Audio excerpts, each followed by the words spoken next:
Assalamualaikum warahmatullahi wabarakatuh.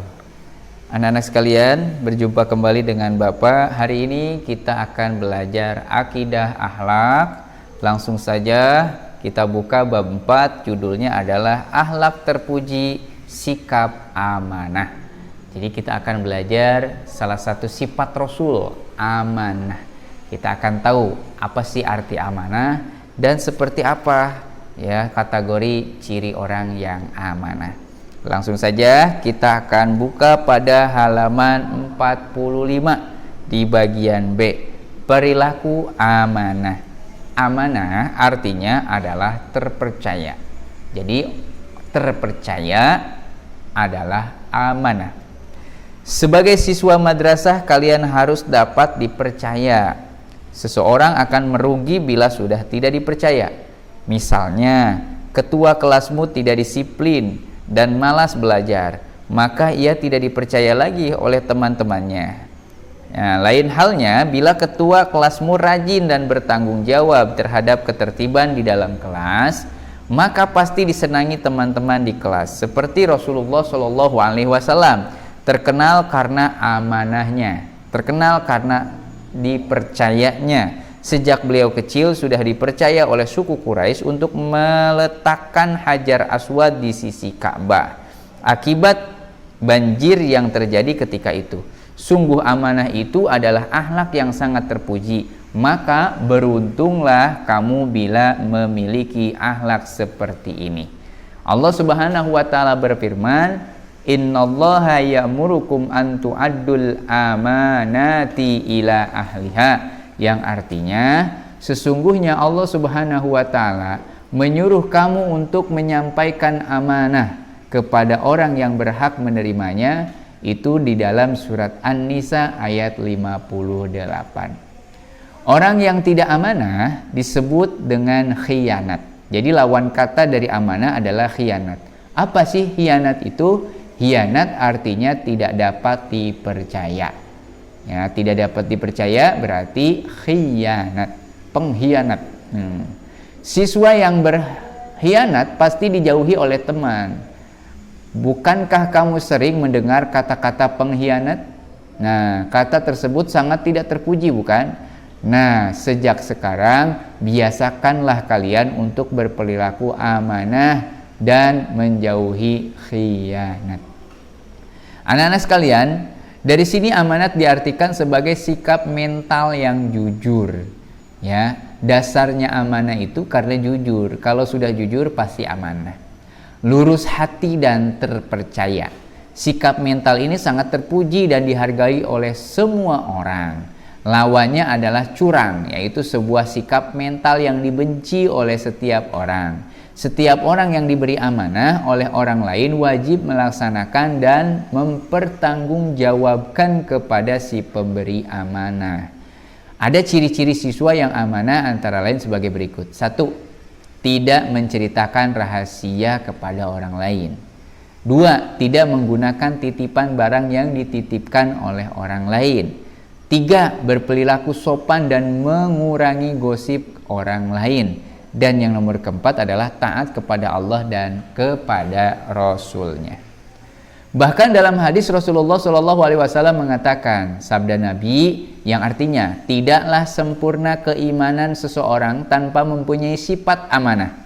Jadi mulailah dari sekarang kamu berperilaku amanah dalam kehidupan sehari-hari agar kita termasuk kategori orang yang beriman kepada Allah Subhanahu wa taala. Amanah berkaitan erat dengan tanggung jawab. Jadi tanggung jawab dengan amanah itu sangat berdekatan sekali ya. Orang yang menjaga amanah biasanya disebut dengan orang yang bertanggung jawab. Sebaliknya, orang yang tidak menjaga amanah disebut dengan orang yang tidak bertanggung jawab. Anak-anak, kalau kamu mau berusaha bertanggung jawab, berarti modalnya harus amanah. Dengan demikian dapat disimpulkan bahwa menjaga amanah itu sangatlah penting. Kalau kalian setuju dengan kepercayaan ini, mulai sekarang kalian harus berlatih untuk menjaga amanah. Kalian harus berlatih untuk bertanggung jawab. Untuk berlatih tidak sulit, mulailah dari menjaga amanah yang kecil-kecil terlebih dahulu, seperti bertanggung jawab saat piket kebersihan di dalam kelas. Kalian belajar dan sekolah dengan sungguh-sungguh, itu juga bagian daripada menjaga amanah. Melaksanakan ibadah, sholat juga bagian daripada menjaga amanah dari Allah Subhanahu wa ta'ala. Ternyata tanpa disadari kalian sudah mulai berlatih menjaga amanah. Siapa tahu kelak di antara kalian ada yang mendapatkan amanah untuk menjadi seorang pemimpin. Kan kita tidak ada yang tahu. Siapa tahu di antara kita yang sedang belajar hari ini, kelak nanti ada yang menjadi presiden, ada yang menjadi menteri, ada yang menjadi bupati, ada yang menjadi polisi, ada yang menjadi tentara, ada yang menjadi orang-orang besar. Nah, maka kalau kita berlatih dari kecil untuk amanah dan bertanggung jawab, tidak menutup kemungkinan hal-hal yang Bapak sebutkan itu akan tercapai daripada cita-cita kita. Jika kalian berlatih mulai dari sekarang, pada saat menjadi pemimpin itu tentu tidak akan sulit untuk menjaga amanah. Rasulullah SAW bersabda dari Ibnu Umar. Rasulullah SAW bersabda, setiap kalian adalah pemimpin dan akan dimintakan pertanggungjawaban atas kepemimpinannya. Seorang kepala negara adalah pemimpin dan akan diminta pertanggungjawaban perihal rakyat yang dipimpinnya. Hadis riwayat Bukhari dan Muslim. Nah, sekarang saatnya kalian mengetahui macam-macam bentuk amanah. Amanah itu dapat dibedakan menjadi 3 macam. Yang pertama, ada yang disebut dengan amanah terhadap Allah. Nah, amanah ini berupa ketaatan akan segala perintah dan menjauhi segala larangannya. Allah Subhanahu wa ta'ala berfirman, ya ayyuhalladzina amanu la takhunullaha wa rasula wa takhunu amanatikum wa antum ta'lamun. Yang artinya, wahai orang-orang yang beriman, janganlah kalian mengkhianati Allah dan Rasulnya, dan juga jangan kalian mengkhianati amanat-amanat yang dipercayakan kepadamu sedangkan kamu mengetahui. Itu terdapat dalam surat Al-Anfal ayat 27. Contohnya, amanah kepada Allah itu menjalankan semua yang diperintahkan dan meninggalkan semua yang dilarangnya. Bukankah kita diciptakan oleh Allah Subhanahu wa ta'ala untuk mengabdi kepadanya?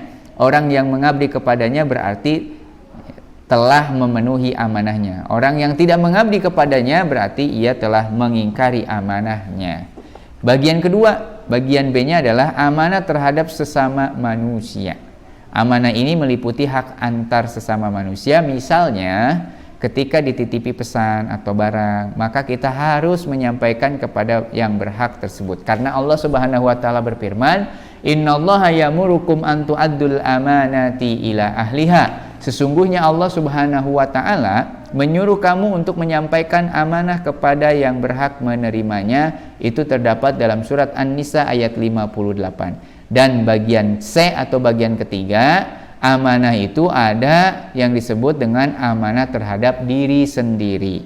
Amanah ini dijalani dengan memelihara dan menggunakan segenap kemampuannya demi menjaga kelangsungan hidup, kesejahteraan, dan kebahagiaan diri. Allah Subhanahu wa ta'ala berfirman, walladzina hum li amanatihim wa ahdihim ra'un, yang artinya, dan sungguh beruntung orang yang memelihara amanat-amanat dan janjinya.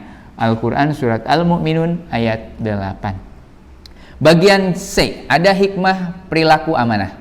Nah, kalau kita sudah berlaku amanah, maka ada hikmah pelajaran yang bisa kita ambil. Apa itu? Yang pertama, bisa dipercaya oleh orang lain. Ini merupakan modal yang sangat berharga dalam menjalin hubungan atau berinteraksi antar sesama manusia. Nomor kedua, hikmahnya itu mendapatkan simpati dari semua pihak, baik kawan maupun lawan. Dan yang bagian ketiga, bagian C, hikmah daripada kita melakukan amanah itu hidup akan sukses dan dimudahkan oleh Allah Subhanahu wa ta'ala. Nah, untuk bagian D, silahkan kamu dipelajari, dibaca perilaku amanah dalam kehidupan sehari-hari.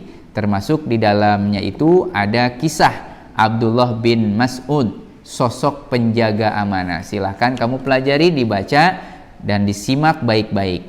Setelah itu kamu baca rangkuman dari nomor 1 sampai nomor 6. Setelah semuanya telah kamu baca, maka kamu boleh untuk mengerjakan latihan yang ada pada halaman 52 sampai 55.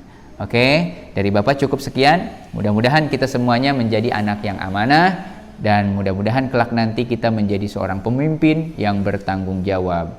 Amin amin ya robbal alamin. Demikian apa yang bisa Bapak sampaikan di pelajaran akidah di hari ini. Assalamualaikum warahmatullahi wabarakatuh.